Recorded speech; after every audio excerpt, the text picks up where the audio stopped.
नमस्कार दोस्तों, स्वागत करता हूं अपने इस यूट्यूब चैनल में जिसका नाम है अनुज गोरखपुरिया। आशा करता हूं कि आप लोग कुशल मंगल होंगे और अच्छे से होंगे। आपका जो सपना है विदेश में नौकरी करने का, डेफिनेटली आप लोग पूरा करेंगे, अपने माँ बाप का नाम रोशन करेंगे और अपने घर परिवार को अच्छी सुख सुविधा देंगे।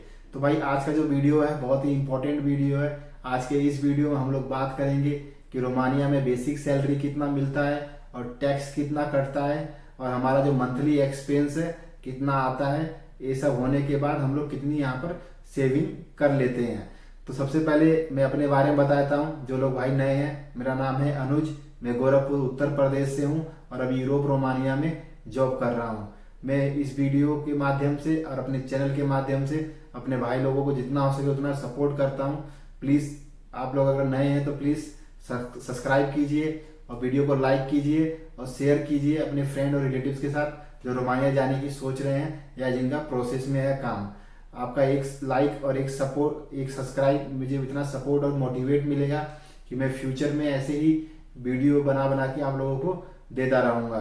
तो चलो बात करते हैं कि रोमानिया में जो बेसिक सैलरी जो पहले थी और अभी की कितनी है। तो भाई जब से शेंजन कंट्री में आया है, यहाँ की जो बेसिक सैलरी है बढ़ गई है। बट जो इससे पहले जो बेसिक सैलरी थी बहुत ही अलग थी। जो पहले जो बेसिक सैलरी थी 3700 ल्यू मिलती थी। जिस टाइम मैं रोमानिया में आया था तो उस टाइम बेसिक सैलरी 3700 ल्यू थी, जो यहाँ की लोकल करेंसी ले है, ल्यू थी। और उसके बाद क्या है कि जैसे शेंजन कंट्री में आया तो यहाँ की बेसिक सैलरी पूरी चेंज हो गई। क्योंकि मैं तो उसी उसी में आया था, 3700 में आया था। बट यहाँ पर आने के बाद मेरा जो कॉन्टैक्ट जो लेटर है सब कुछ मतलब दूसरा बना यहाँ पे, और 3700 की जो इंक्रीजमेंट जो सैलरी थी उसमें मैंने साइन किया। बट मेरे आने के 1.5 से 2 महीने बाद ऐसा मतलब हुआ था। जो मैं को मतलब पुरानी सैलरी में ही मैंने काम किया था। अब बात करते हैं कि अभी की जो नई बेसिक सैलरी है कितनी मिलती है। तो भाई अभी जो बेसिक सैलरी है 4150 रुपये है।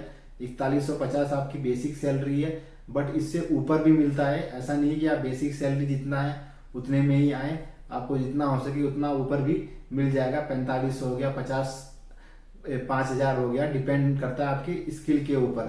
अब बात करते हैं कि टैक्स क्या क्या यहाँ पर कटता है और कौन कौन से टैक्स हमें मतलब हमारी सैलरी से कटता है। तो सबसे पहले भाई हमारा जो मेडिकल का जो है, मेडिकल इंश्योरेंस का जो टैक्स कटता है, फिर हमारा बेसिक्स एक टैक्स कटता है। ये सब टैक्स मिला के मिनिमम मान के चलिए 20% हमारा सैलरी से टैक्स कटता है। तो मान के चलिए अगर किसी की सैलरी अगर 4100 है, 4100 से मतलब 4100 से ऊपर है या 4000 तक लपेटे में है, तो उसका सब कुछ टैक्स उस कट के मिनिमम उसका जो सैलरी है 3200 से लेके 3400 तक की उसकी सैलरी आती है।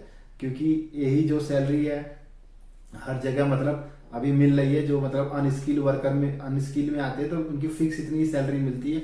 बट जो स्किल वर्क में आते हैं भाई उनकी सैलरी ज़्यादा भी होती है और उससे मतलब डबल भी हो सकती है। तो डिपेंड करता है आप किस काम में आ रहे हैं। तो बेसिक सैलरी आपको इतना मिलेगा ही, बट आपकी सैलरी से ही जो टैक्स है और ये सब कुछ मतलब आपकी सैलरी से ही कटेगा।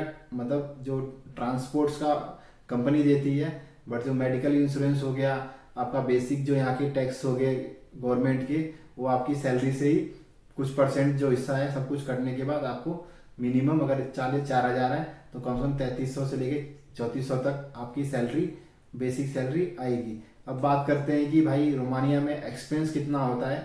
तो भाई रोमानिया में एक्सपेंस डिपेंड करता है आपके ऊपर और आपके खर्चे के ऊपर। क्योंकि भाई यहाँ पर कुछ चीज़ें ऐसी सस्ती हैं कि आदमी वो सबको देख के और मतलब उनको कंज्यूम करना चालू करता है और वही उसका मंथली बजट जो है काफ़ी बिगड़ जाता है। अगर आप लोग सिंपल और साधारण जीवन अपना व्यतीत करते हैं और अच्छे से रहते हैं तो मिनिमम मान के चलिए कम से कम 250 से लेके 300 रुपये आपका 300 ले मंथली आपका खर्चा आएगा। किसी भी अगर इससे भी अगर आप बच के चलेंगे तो कम से कम मिनिमम आपका 200 ले खर्चा आएगा।